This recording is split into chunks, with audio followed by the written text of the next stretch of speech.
pilih potong program atau DPP bahwa pilih potong program.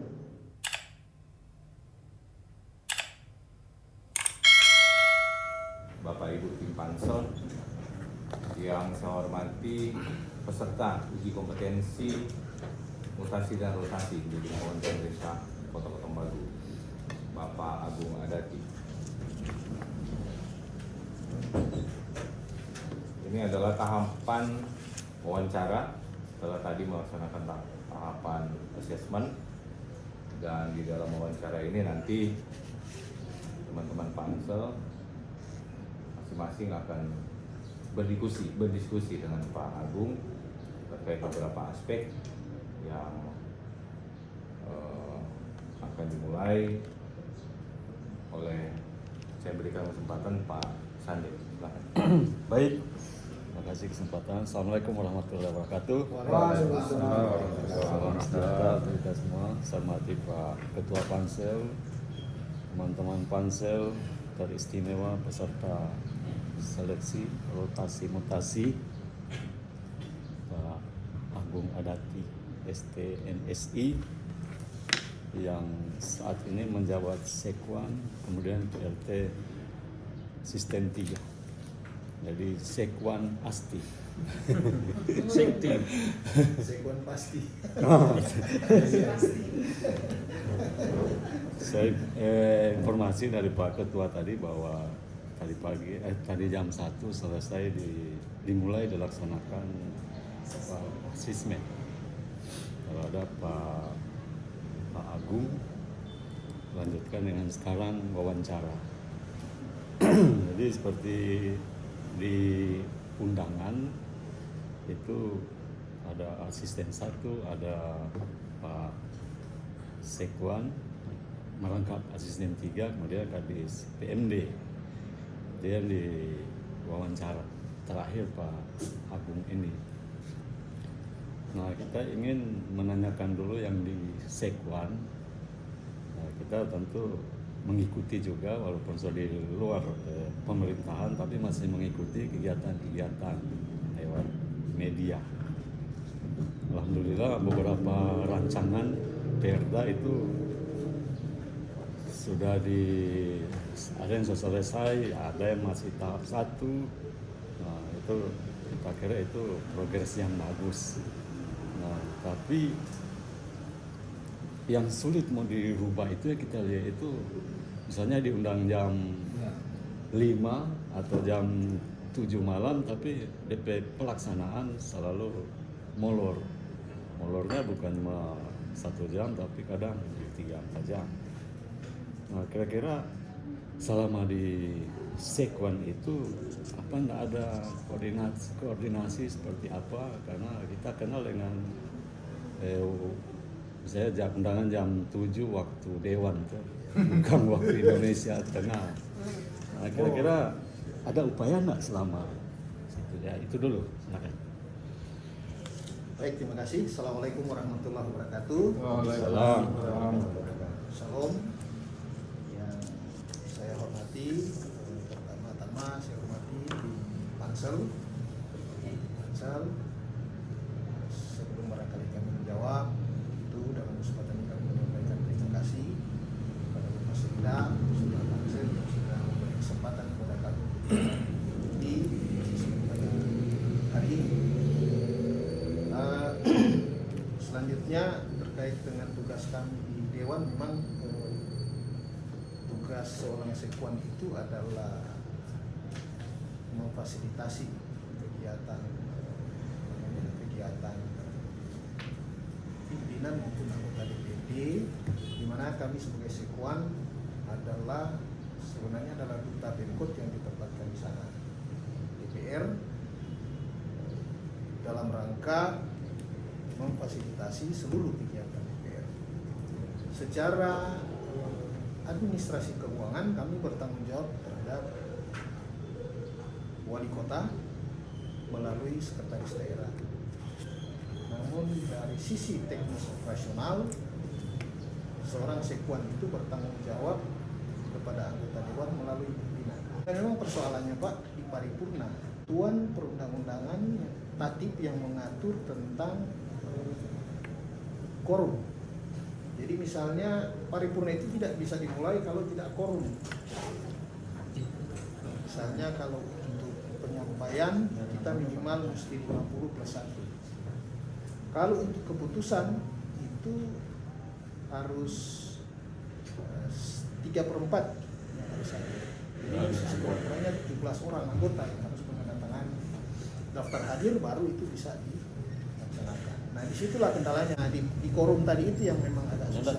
Baik, yang kedua sekarang kan selalu di pelaksana tugas sistem 3. Itu di bawah sistem 3 itu boleh bilang berapa OPD, kemudian bagian? Kalau tidak salah OPD ada 4 Pak, baru ada 3 bagian. OPD apa saja? OPD Inspektorat, BPKD, BKPP, Perpustakaan dan Kearsipan, bagian organisasi umum dan protokol tata usaha pimpinan. Kesra nyanda kan? Enggak, Kesra dikasih yang satu. Oh. Nah, terkait dengan apa keuangan, aset dan kepegawaian itu, kira-kira kan tupoksi dari asisten bidang administrasi itu membantu tugas-tugas dari sekretaris daerah, terutama membuat laporan-laporan, kemudian mengkoordinasikan, memonitoring pelaksanaan program kegiatan yang dibawa keasistenan 3. Kira-kira ada kendala apa selama ini? Baik, terima kasih Pak. Terang saja Pak, jujur kami belum sepenuh waktu untuk mendukung kegiatan Pak Sekda di keasistenan karena memang masih rangkap Pak. Terus apalagi rangkap, baru kita pada proses juga di Dewan itu sedang dalam pembahasan APBD yang baru-baru Pak. APBD perubahan yang menyita waktu banyak saya di Sekuan. Sebenarnya saya sedang dalam proses mempelajari juga kan hal baru dan sehingga saya sampai sekarang memang belum Pak menemukan secara detail kendala-kendala yang yang ada di yang seperti yang Bapak tanyakan itu. Ya, karena kita tahu banyak persoalan yang apalagi kalau yang di kepegawaian sebenarnya ada yang namanya sistem merit yang ya. Pak Adnan sempat presentasi di muka Pak Wali, tapi sampai sekarang juga masih sulit juga untuk mau diimplementasikan. Sistem meritnya mungkin sudah ada, tapi itu mau eksekusi itu masih juga ya masih menjadi PR sampai hari ini. Padahal itu kalau dilaksanakan sudah susah-susah, sudah perlu pansel begini sudah ada kalau itu benar-benar sudah diterapkan, itu masih menjadi kendala. Tapi alhamdulillah selama ini itu WTP itu kan berarti aset dengan keuangan so connect semua. Namun yang masih menjadi PR itu pembuatan laporan itu yang memang masih ada inovasi terus. Bagaimana supaya laporan keuangan tepat waktu, kemudian apalagi aset, yang paling banyak molor terus gitu. Lalu dana wali yang mau turun masih molor juga. Tapi walaupun belum terlalu full di keasistenan 3, setidaknya sudah mulai menjiwai kan. Iya, terasa cukup. Terima kasih Pak. Terima Terima kasih Pak Sandi. Selanjutnya, Baik, terima kasih Pak Sekda. Oke, terkait dengan manajerial, kita biasanya lihat siklus plan to check action atau mulai dari perencanaan. Kalau dikaitkan dengan jabatan yang selama ini Bapak pegang atau dipercayakan ke Pak Agung, itu jabatan yang mana yang akhirnya tidak berjalan dengan sesuai perencanaan? Apakah di Sekuat atau kalau Bapak bisa meramalkan nanti di asisten juga akan terjadi hal demikian? atau seperti apa? Berdasarkan pengalaman, karena saya sudah beberapa dinas juga dari dinas perhubungan, di Kominfo, kemudian juga di dinas pariwisata, dan terakhir dan sekarang di Sekwan. Memang segala sesuatu atau kegiatan itu mau tidak mau juga kita harus melalui dari perencanaan. Apapun yang akan kita laksanakan tanpa perencanaan, saya kira agak susah kita untuk menentukan target atau capaian yang akan kita kerjakan. Memang dalam pelaksanaan kegiatan di OPD itu, ketika kita membuat perencanaan, ada memang yang tercapai 100%, ada yang setengah tercapai, bahkan ada juga memang yang kadang-kadang tidak tercapai. Itu juga memang karena ada beberapa kendala-kendala teknis sering kita hadapi di lapangan. Misalkan seperti apa? Diantar jawabannya terkait dengan kepemimpinan manajerial. Jangan terjebak di perencanaan, tapi coba Bapak jawabnya dari sisi sebagai seorang leader.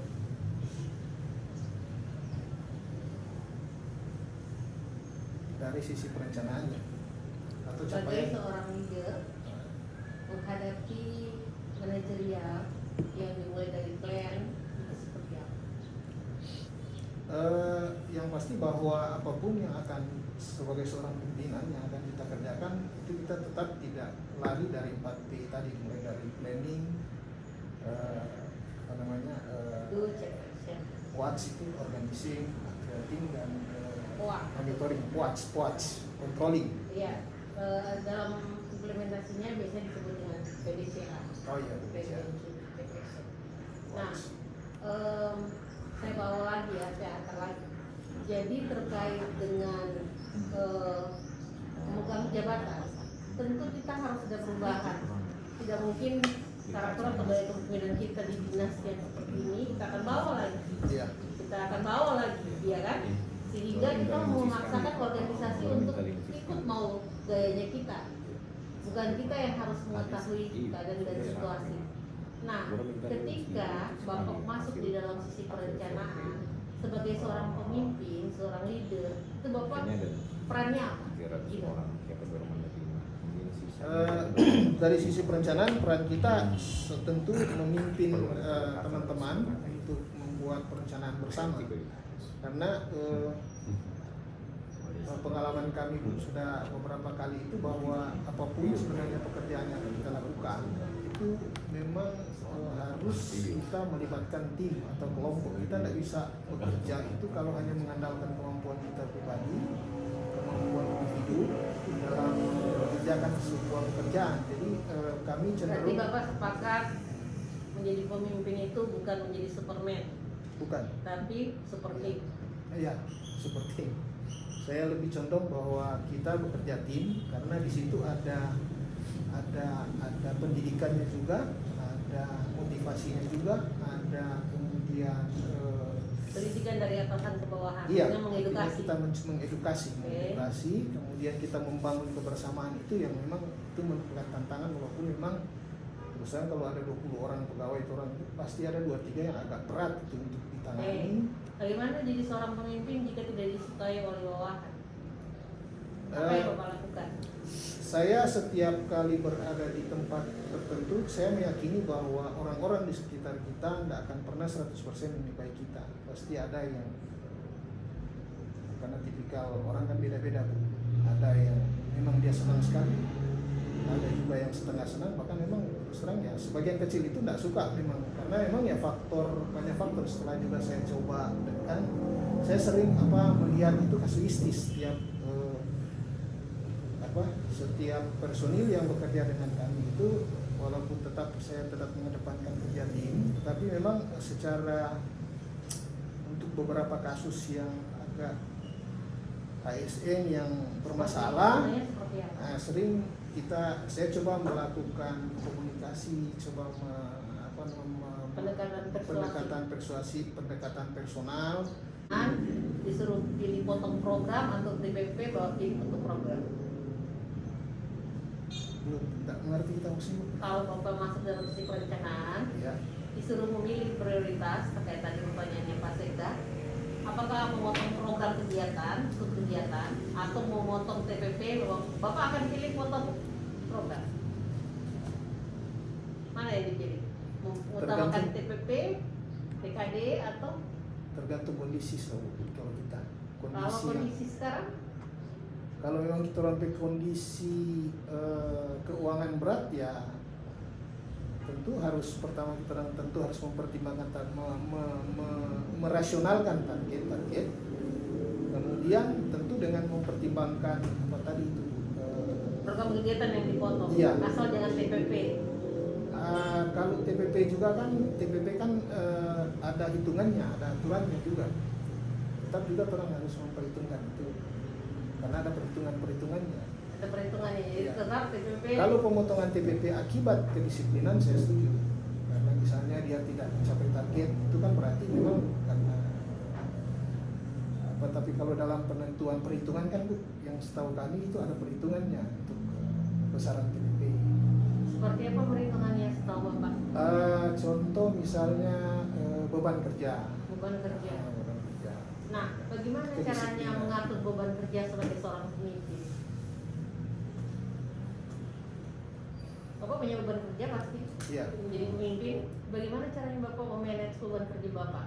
Pribadi atau dengan tim? Pribadi pasti. Sebagai seorang pemimpin. Kalau beban kerja mungkin saya agak bukan berarti maksudnya mengeksklusifkan diri, tapi saya selalu melihat pekerjaan itu sebagai ibadah. Jadi saya jarang menganggap bahwa pekerjaan itu adalah beban. Tapi tadi ada beban kerja disebutkan. Ya karena bahasa memang di dalam apa namanya? Iya, jadi kita itu adalah sepakat sebuah beban kerja. Iya, beban kerja. Tapi ketika bicara soal bagaimana kita bekerja, maka kembali tadi saya punya filosofi mungkin seperti itu bahwa bekerja itu ibadah. Jadi ya, Contohnya bagaimana caranya? ya contoh sederhana kalau saya sebagai muslim, misalnya saya harus berhadapan dengan sejumlah banyak tumpukan yang harus saya tanda tangani, apalagi di DPR itu banyak sekali itu orang PSPPD segala macam. Ya. Salah satu contoh supaya saya tidak bosan bertanda tangan ya saya baca salawat tiap tanda tangan. Jadi saya Termasuk lupa juga namanya. menandatangani kalau mereka mau pinjam uang di bank. Kalau uang di bank kan ada. Kalau ASN kan pemutusnya sekarang Pak Sekda. Oh, Mas Eka. Iya. Tapi yang ngajukan Bapak juga. Nanti ada rekomendasi baru saya tanda tangan. Itu juga termasuk ibadah ya Pak? Iya. Jadi itu termasuk menolong orang. Tergantung. Tergantung. Oh, soalnya tadi masalah beban kerja. Oke, pertanyaan yang selanjutnya terkait dengan kepemimpinan. Kedepannya 2023 menjadi sulit menjadi seorang pemimpin ketika harus berada di tengah-tengah. Maka akan muncullah sifat yang akan muncul atau karakter yang akan menjadi sebuah pola dalam organisasi di tahun 2023 dan 2024. Prediksinya adalah akan muncul orang yang oportunis, kemudian muncullah orang yang trickable, ya tricky, dan yang ketiga akan muncullah orang-orang yang sangat-sangat toksik. Nah, orang-orang ketiga ini akan muncul dan mewarnai dalam organisasi. Ketika anggaran sedikit, beban kerja tinggi. Dalam perusahaan biasanya itu diselesaikan dengan memutuskan hubungan kerja atau PHK. Tetapi di pemerintahan tidak serta-merta kita bisa memecat PNS seperti kayak di swasta. Nah, sebagai seorang pemimpin ke depan, sebagai seorang pejabat yang akan berada entah di tengah-tengah dekat-dekat dengan sekda atau dekat-dekat dengan masyarakat, pelayanan publik maksud saya. Dari 3 tipe orang ini, mana 2 yang akan Bapak selesaikan? Tipe ini Bu boleh dijelaskan dulu? Yang pertama orang yang oportunis. Oportunis. Jadi dia oportunis. Jadi oportunis itu percaya tergantung peluang, kesempatan. Varian kedua tadi, Trickable, licik, oh licik. curang, Nah, suka melakukan fraud, ya. Dan yang ketiga orang-orang yang toksik, yang manipulatif, playing victim. Jadi orang-orang yang seperti itu, atau anak-anak sekarang sih saya bilang toksik atau beracun, ya kan? Akan muncullah di ini sesuai dengan ramalan psikologis, akan muncullah pekerja dengan tipe-tipe seperti itu di 2023 dan 2024 mendekati pemilu, dan ketika 2023 kita mengalami banyak masalah terkait dengan anggaran. Pikiran Bapak dari 3 tipe ini yang dua Bapak selesaikan yang mana? memang si malakama juga Bu, kalau tiga-tiga itu kan Ada di kantor Bapak? ya, memang itu yang saya bilang tadi, kalau kita punya pegawai 20 ada 3 orang itu yang sebagian kecil sebenarnya itu. Sebenarnya Kalau itu ada 10 orang oportunis, 5 orang beriki, sebenarnya Bu, dari 5-nya toksik, gimana Pak? Apa Bapak saja yang pindah dari situ? mau tidak mau harus ditangani juga Bu. Oh, ditangani? Iya, harus ditangani. Jadi Karena- seperti apa? Ya tentu pertama kita harus melakukan evaluasi juga, karena ini bicara soal personality dan tentu personality ini Jangan salah Pak, sifat-sifat ini menjangkit. ya personality yang tentu ini tidak muncul tiba-tiba, tidak, karena biasanya sifat-sifat seperti ini itu sudah bawaan. Itu penyakit yang sudah kronis, yang sudah sebenarnya kalau kita sebagai pimpinan OPD, kita orang duduk baku tanya, setiap pimpinan OPD itu dia sudah punya nama itu, dia sudah punya nama. Iya, Oh. orang-orang yang punya tipe ini, pegawai si A dia begini, si B begini. Jadi yang si C. dilakukan Bapak sebagai pemimpin? Pertama tentu orang-orang seperti ini kan harus dihindari, diberi tanggung jawab lebih, mau tidak mau, karena akan berbahaya Bu kalau kemudian orang 3 tipe ini kemudian kita berikan kepercayaan lebih. Itu akan berbahaya buat kita, sehingga mereka itu diberikan pekerjaan berdasarkan posisinya, kalau dipecat juga susah. Jadi sebagai leader, Ya. Pertama ya kita lakukan pembinaan terus, kita tidak boleh menyerah. Ya. Begitu kan Ya. Pak? Ya saya berpikir bahwa orang-orang itu tipe Yang mana itu, duluan, tipe yang mana yang Bapak selesaikan? kalau disuruh pilih memang saya agak juga memilih, karena memang menurut saya semua berbahaya itu, mulai orang Berbahaya. licik, orang manipulatif, orang opportunity itu sama-sama punya karakter juga yang berbahaya sebenarnya dalam sebuah organisasi. Jadi Itu tiga-tiga penyakit. langsung. Tiga-tiga Pak sebagai leader Bapak langsung. Ya harus ditangani mau tidak mau, karena memang Bu, tiga-tiga ini ada di dalam organisasi. Kalau misalnya disuruh pilih yang mana, apakah yang manipulatif ataukah yang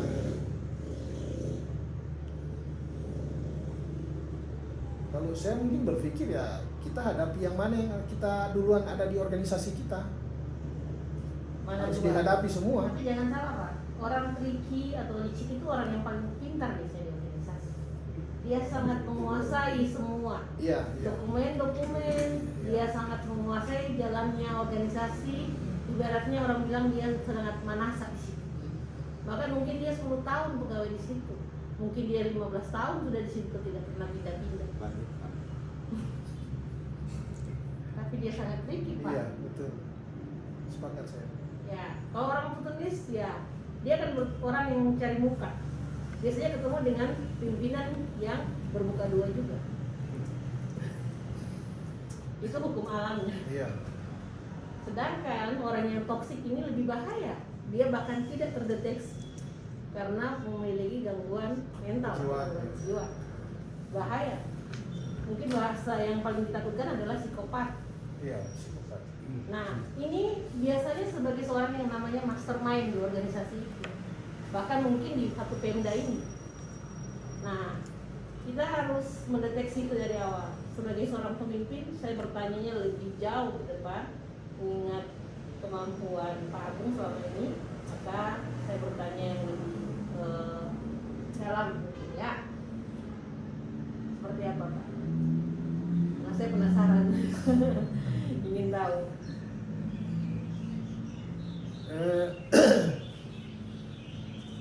Memang ini tiga-tiga ini kalau macam di pengalaman saya pribadi, saya sudah pernah temui tiga-tiga tipe. Pernah? Seperti ini. Iya, saya pernah temui. Bahkan ada satu ya terakhir juga, karena ya kadang-kadang tuh ini dilema juga ketika orang seperti itu, misalnya yang tipe tadi itu dia trickle itu yang pernah juga kejadian di DPR itu. Ya, orang tricky bisa menghilangkan data. Iya. Dan itu Data terjadi. dia. Ya, dia pintar memang. Tapi sebenarnya kita sudah tahu juga, saya sudah dapat juga Bu. Apa yang perlu lakukan? Yang saya lakukan waktu itu adalah mempromosikan dia tapi di tempat yang tidak berkaitan dengan keuangan.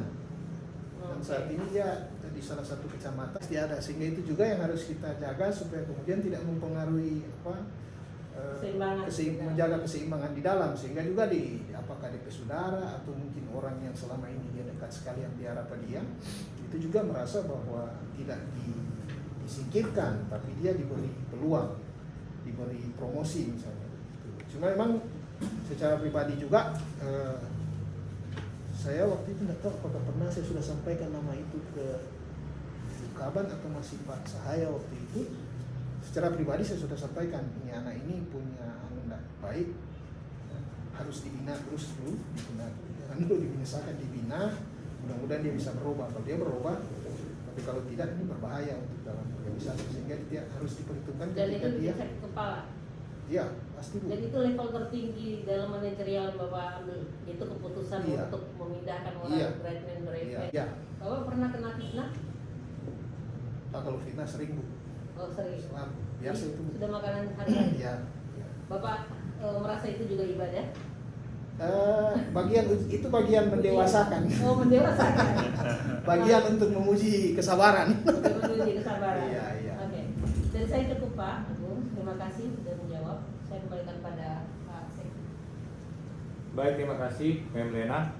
Selanjutnya Pak Gusman. Ya, terima kasih. Sehat Pak Gubernur? Alhamdulillah. Luar biasa.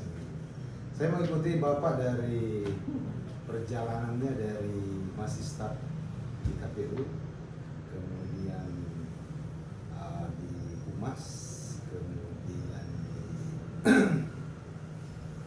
di Kominfo, di SUB, di pariwisata, hingga akhirnya berlabuh di Sekwai.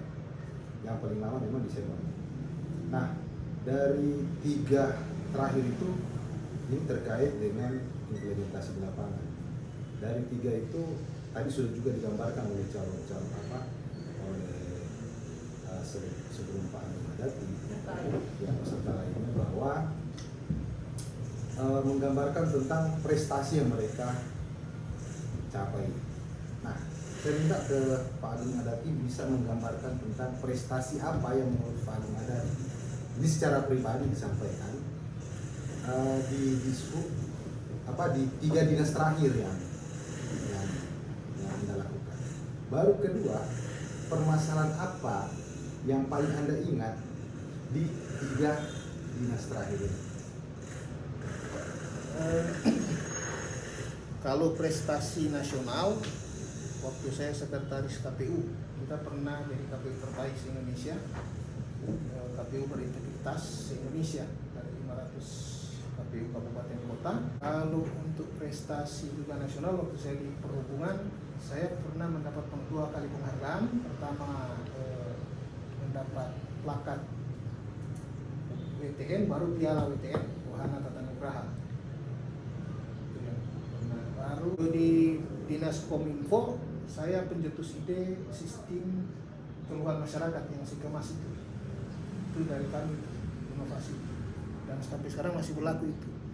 Cuma pada saat implementasi saya dipindahkan waktu itu, sehingga sudah kadis yang ikut yang melanjutkan.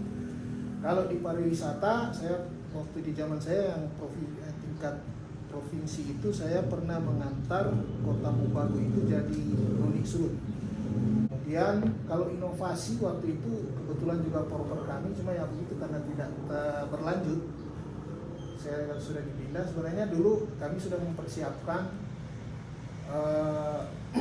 pengembangan pariwisata di Kobok Kecil yang air terjun itu, dan itu sudah bahkan kami sudah berhasil bawa dari Kementerian Pariwisata ke sini dan mereka sudah siap untuk memberikan waktu itu support untuk itu. Saya mencoba untuk mendekati Sangadi Desa Kobok Kecil untuk mencoba mempergunakan dana desa. Di Sekwan Pak? 4 Kalau- tahun loh. Hampir 3 tahun. Ya Pasti memang ada- agak berbeda penanganan di Sekwan karena lembaga politik. Ya, iya. Tetapi dari sisi administrasi saya juga tidak tahu karena ini, tapi alhamdulillah 3 tahun sejak saya di situ, mulai dari 2019 2020 sampai hari ini, temuan BPK terutama apakah itu prestasi atau tidak, apakah Berarti Bapak, ya, belum artinya- ada sih yang signifikan beda seperti yang sebelumnya yang sampai hari ini masih terbawa. Enggak, maksudnya itu prestasi menurut Bapak yang Iya. sudah. Berarti itu sebagian dari menurut Bapak bagian prestasi. Iya, termasuk Ya, juga capaian, kami Pak. mencoba membackup beberapa produk-produk Perda di badan legislasi. Itu juga kalau tidak di backup juga dengan baik kan, kita tidak berupaya juga mendekati secara personal Bapak Perdanya.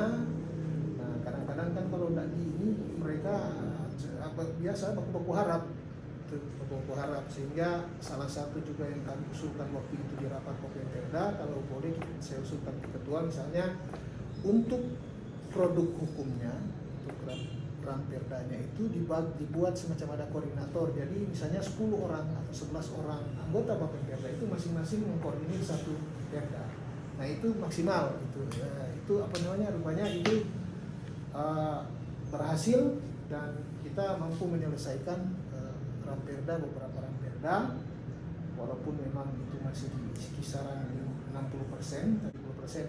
Itu pun tidak selesai karena bukan karena kendala keterlambatan pembahasan, karena kadang-kadang persyaratan yang diminta itu yang terlambat. Misalnya ketika dimasukkan naskah akademiknya tidak dianggarkan, kan? Nah itu menjadi kendala. So terlanjur diparipurnakan, diterima sebagai program Perda. Setelah Mudusu minta DP draftnya tidak ada, kadang-kadang terlambat dimasukkan. Nah, makanya yang baru-baru Eksternal itu, lah. iya. Bukan Jadi internal. bukan faktor internalnya. Baru juga sekarang kan tahapan untuk pembahasan Perda itu kadang-kadang tertahan di pusat. Nah tadi itu soal prestasi Bapak yang ini. Nah sekarang ada kendala apa di Sekwan, di Dinas Pariwisata dengan perhubungan yang Bapak lihat yang menjadi catatan sendiri oleh Pak Agung Adati. Kalau di perhubungan, pertama itu berkaitan dengan penanganan bentor. Undang-undang itu maupun keselamatan ini sudah memenuhi syarat. Jadi itu yang pertama. Yang kedua kita harus, karena kita sudah BRT itu, tinggal bagaimana sekarang komitmen kuat kita untuk memfungsikan itu BRT. Kembalikan. Sudah rusak itu tempat halte-halte itu. Itu makanya itu juga. Basir kayaknya itu. Iya, makanya saya pikir ini yang kemudian bagaimana orang memfungsikan itu BRT itu supaya bisa membantu masyarakat miskin yang kemudian misalnya kita bisa membuat konektivitas antara pasar Boyowa Kecil, pasar Genggulang, pasar di sini, sehingga masyarakat bisa apakah nanti kita bisa manfaatkan itu dengan gratis itu kendaraan itu, atau barangkali kita bisa langsung membuat semacam ada perusahaan daerah yang mewadahi untuk kemudian ditetapkan di tarif. Nah kalau Dinas Pariwisata Pak? Kalau di Dinas Pariwisata ini- komitmen kita untuk bagaimana membuat event pertama itu menyiapkan Kalender event ya? kalender event yang harus dibuat, kemudian bagaimana kita membuka akses ke provinsi. Itu jadi akses kendalanya pusat. Bapak atau apa? Itu Maksudnya yang kemudian kendala yang pernah saya hadapi dulu, yang saya coba keluar dari situ.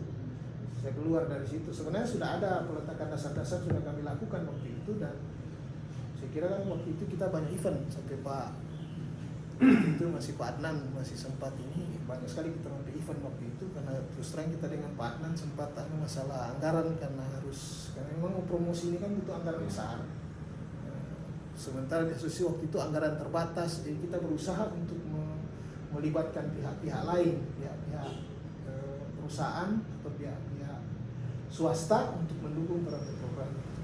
Sekarang Pak terakhir di Sekwan, ini juga ada di bagian catatan yang menurut Bapak jadi masalah sampai hari ini kan, gambaran tentang kendala yang dihadapi mungkin 1-2 lagi yang digambarkan. Sebelum saya masuk ke pertanyaan terakhir. Memang di Sekwan itu paling bagus kalau mau jadi anggota DPR itu mesti mantan birokrat. Mesti mantan birokrat. Situ, supaya Itu yang mengerti. pertama ya. Ada Ya kalau dia pernah birokrasi, dia pernah birokrasi. Selalu dia kita mengerti. pedapil loh, kalau kita pedapil kita semua cucu. Oke Pak, terakhir sekarang kan sudah asisten yang membantu juga dari Sekda. Ya, asisten. Nah, kira-kira sudah ada gambaran kan sudah 1 bulan nih. Nah, kira-kira ada gambaran apa yang sudah ada di benak untuk mungkin disampaikan ke Pak Sekda saling agar membackup dari Pak Sekda itu sendiri. Ya. Baik, terima kasih. Jadi pertama kita beruntung jadi kalaupun memang dipercayakan di situ. Karena kita beruntung karena kita punya sekda yang dari situ. Jadi kita pikir juga walaupun mungkin dari sisi umur masih kita lebih tua, tapi kan Pak Sekda saya kira sudah pengalaman di urusan keasistenan 3, ada juga Pak Senior Pak Nan juga. Jadi, itu yang saya pikir karena ini terus terang Pak, karena memang kami suka hal baru dan keasistenan ini merupakan hal baru bagi kami yang menantang juga, sehingga ya, karena kita suka yang begitu ya kita mesti belum boleh apa istilahnya, kita mesti coba dulu, kita harus berupaya dulu karena kita mentor juga ada semuanya, kita pikir ada pengalaman mantan Pak. To the point Pak, kira-kira apa dari 1 bulan ini bisa dilihat? Satu aja. Tadi saya sudah sampaikan bahwa karena baru 1 bulan kita, kemudian 2 minggu terakhir Pak Sekda ada kasih suruh kita keluar daerah. Praktis kita memang terus terang sampai hari ini pun kita belum pernah melakukan rapat koordinasi di tingkat keasistenan. Karena kita waktu 2 minggu ini ada di luar daerah. Yang minggu pertama dengan kedua kita menyelesaikan dengan Pak Sekda juga pekerjaan paling berat itu APBD karena Bakuriki DP deadline waktu. Sehingga terus terang Pak sampai sekarang kita belum melakukan evaluasi termasuk karena kita belum evaluasi, tentu kita belum punya untuk langkah-langkah apa yang akan kita laksanakan. Terima kasih Pak Yun. Terima kasih Silakan, Pak Ketua. Gusman. Ya. Dilanjutkan Pak Adnan. Ya, saya pikir ini sudah luar biasa ini. Ini senior saya ini sudah so manasak sebenarnya. Jadi, Air ya. Ayo. Karena semua air dari luar. Ada isiannya. saya cuma berandai-andai. Ya. Sekarang dia kan di asisten 1. Salah satu yang jadi sorotan jabatan di wali kota sekarang 2. Ya. Di keasistenan 1 terutama. Karena memang ada situ persoalan, saya bilang tadi, Pak Nasir sudah bilang, itu persoalan tapal batas, Ya. kelar. Kemudian tadi masalah perhubungan. Perhubungannya itu cukup complicated di situ karena ada parkirannya, PAD-nya, kemudian bentor tadi. Bentor ini adalah kendaraan ilegal tapi legislatif karena dia punya kekuatan massa. Nah, kira-kira seandainya ada Pak Agung di situ, kira-kira inovasi apa yang mau menyelesaikan itu supaya cepat selesai tapal batas ini, jadi yang persoalan perhubungan ini kelar. Dorang enggak tahu itu persoalan perhubungan, lebih ke dalam orang 3 aja no. Kira-kira inovasi apa di situ? Oh, inovasi. Iya. Untuk masalah Toyota ini eksis karena inovasi tidak henti. Ya. Nah, kira-kira maksudnya tapal batas ini segera selesai. Kemudian masalah perhubungan ini segera selesai. Kira-kira apa ya? kalau masalah di perhubungan, terutama di penanganan bentor, yang pertama tentu difungsikan kembali itu BRT. Yang kedua, kita harus berusaha mengganti kendaraan ini dengan kendaraan yang layak. Contoh misalnya bajai. Bajai dulu pernah ada di sini yang bola itu pernah, tapi tidak berlanjut karena tidak didukung oleh ketersediaan waktu itu suku cadang, sehingga begitu rusak setengah mati orang cari dia berdiri. Nah ini yang harus untuk membuat ini memang sebaiknya kita harus berbicara dengan DPR dalam hari ini. Sebelum kita merubah itu kendaraan itu, kita harus menetapkan deadline waktu bentor itu sampai tahun berapa. Jadi kita misalnya memberikan deadline sampai 4 tahun. Dan ini harus disepakati bersama baik pihak legislatif maupun eksekutif. Selama 4 tahun ini kita buat proses pengalihan. Nah, untuk penanganan bentor itu sebaiknya kan bentor di situ kan ada yang pemilik, ada yang pengemudi. Iya. Dilembagakan dalam bentuk koperasi. Setelah kita buat koperasi bentor, nanti dari koperasi itu benar-benar yang kita tangani adalah bentor ataupun pengemudi bentor yang memang orang Kota Mobagu, karena sekarang juga banyak yang dari luar yang masuk kemari, sehingga kita harus lembagakan dulu kan orang. Begitu lembagakan, kita bisa bekerja sama dengan pihak ketiga untuk mendatangkan transportasi pengganti. Pemerintah tinggal memberi subsidi dana bergulir dengan catatan misalnya orang jual bentor, jual motor sebagai DP untuk dapatkan ini bajai. Nanti bajai dia nyicil di koperasi. Nah, kita menghidupkan koperasi. Kalau saya hitung kalau ada 3.000 bentor di sini, 3.000-an bentor kita bagi misalnya ada 10 koperasi. Di situ orang ditangani. Saya yakin kalau kita pakai metode itu, dan apalagi pemerintah memberikan subsidi pinjaman bergulir ke ini, secara perlahan kita akan beralih untuk Iya. Itu semacam kebijakan kan, mungkin sedikit pemaksaan kan. Iya. Ini bukan cuma lihai sadiki. Ada satu gambaran saja untuk mengenai bentor ini. Di Makassar dulu itu luar biasa keras pemerintah di sana, tidak mengizinkan sama sekali bentor itu. Dan sekarang bentor tidak mampu ditangani lagi di Makassar itu. Mulai masuk ke lorong-lorong apa. Artinya itu tadi dia ilegal tapi legitimati, artinya secara massa ke Kota Makassar didukung sekali. Saya ingat sekali bajai itu, saya sempat wawancara waktu itu. Siapa ini bajai? Mereka tidak suka dengan bajai itu. Modelnya itu mau naik turun itu tidak simpel bagi. Memang paling simpel ini bentor ini, inovasi luar biasa bentor ini, ilegal tapi luar biasa. Jadi kalau tadi mengatakan itu apa itu bodoh tapi tidak bisa itu. Habibie itu sama dengan Habibie perkataan 40 orang bodoh itu ditayang satu orang bodoh ditayangkan 40 fakta, biar lain tidak mau. Tapi kalau 40 orang pintar cuma satu fakta langsung selesai. Nah bentor ini entah masuk kriteria mana? Saya pikir tidak perlu dijawab, cukup. Dah. Baik, terima kasih Pak Adnan. Selanjutnya saya sendiri, Pak Agung. User.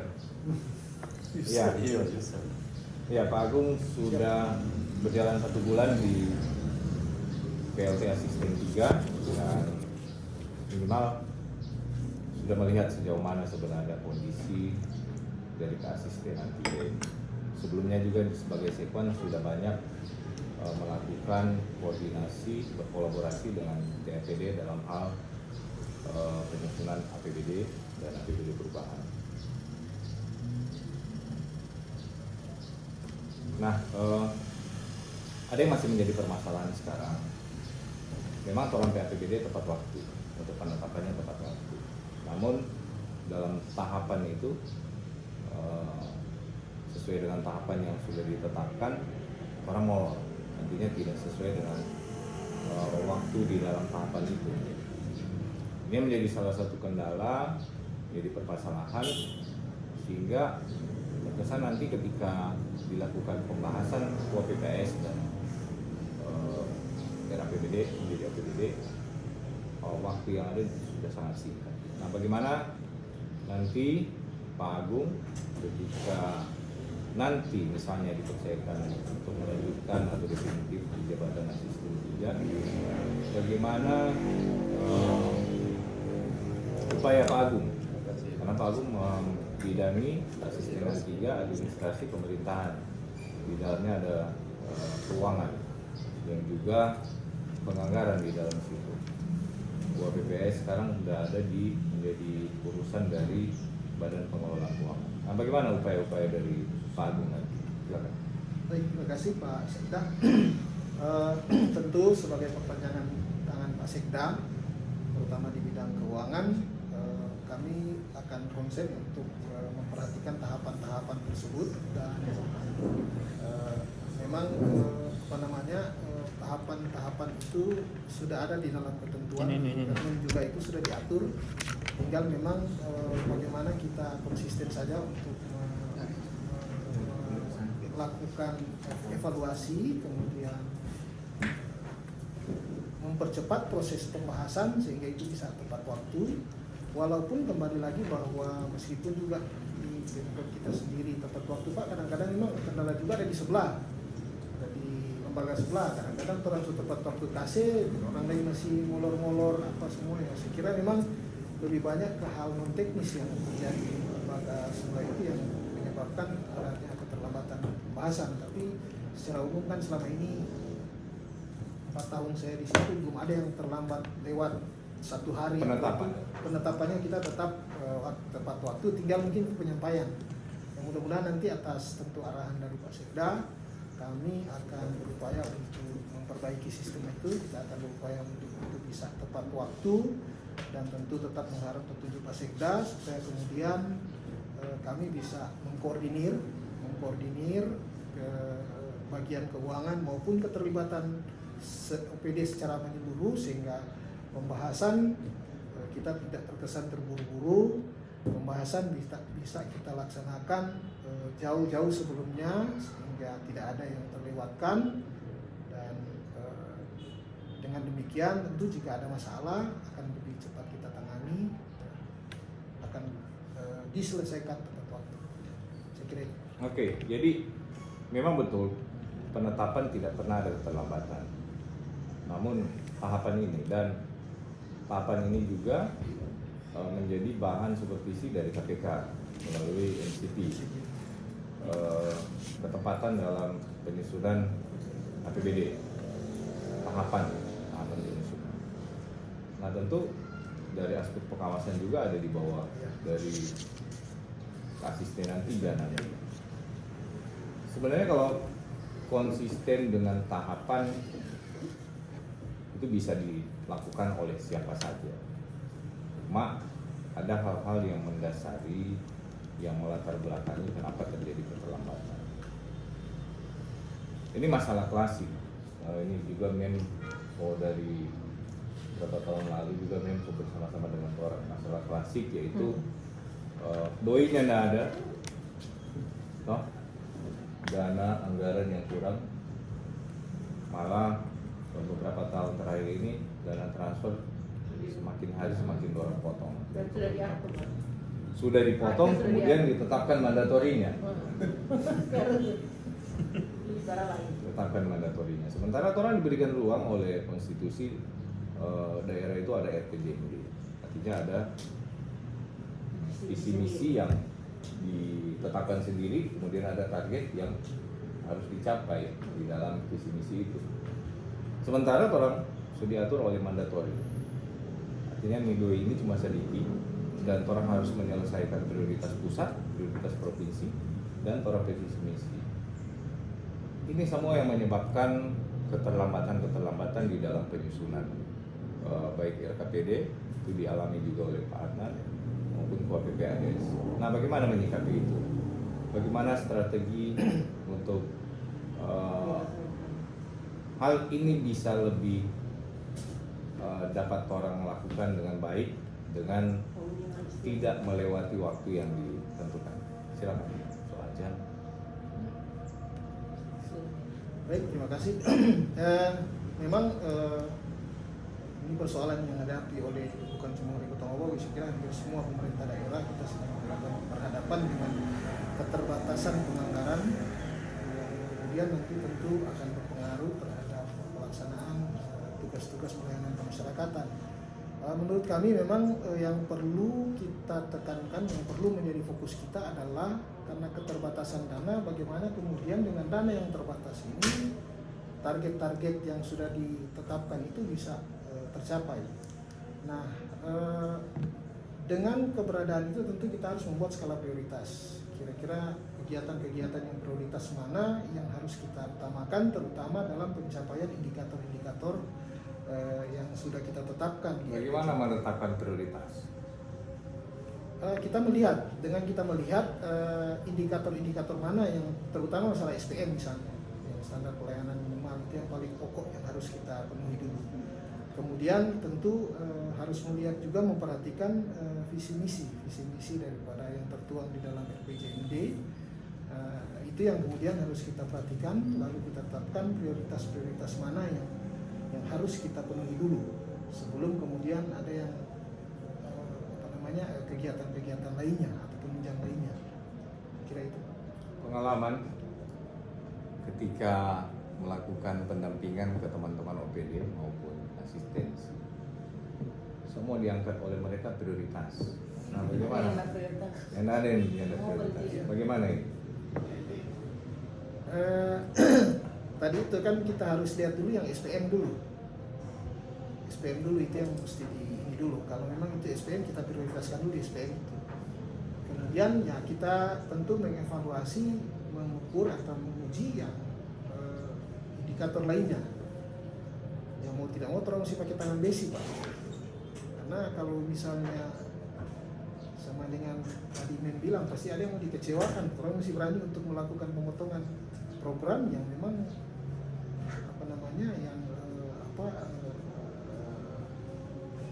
yang barangkali kalau tidak orang lakukan itu akan menjadi anggaran lebih besar lagi.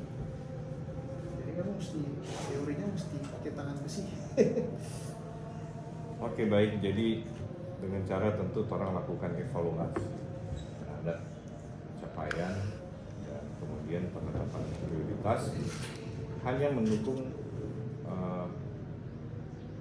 betul tadi yang disampaikan, tentu ada SPM yang harus kita penuhi karena SPM ini wajib dipenuhi oleh pemerintah daerah, harus dipenuhi terhadap masyarakat, hak mereka itu, hak konstitusional mereka pemenuhan SPM. Dan perlu dilakukan evaluasi terhadap capaian, baik capaian beberapa tahun terakhir maupun capaian tahun sebelumnya, sehingga akan mudah dilihat akhirnya mana yang masih perlu penanganan dan mana yang dapat kita, artinya bukan tidak prioritas lagi, namun ada yang lebih prioritas yang perlu dilakukan intervensi dalam rangka pencapaian target kita itu nanti. Baik, terima kasih Bapak Ibu tim Pansel yang sudah melakukan diskusi dan wawancara dengan peserta uji kompetensi Pak Agung Adati dan Pak Agung. Terima kasih sudah mengikuti uji kompetensi ini. Dari panitia kami memberikan apresiasi dan insya Allah untuk apa yang diharapkan dari kegiatan ini bisa kita dapat bersama-sama. Terima kasih. Assalamualaikum warahmatullahi wabarakatuh.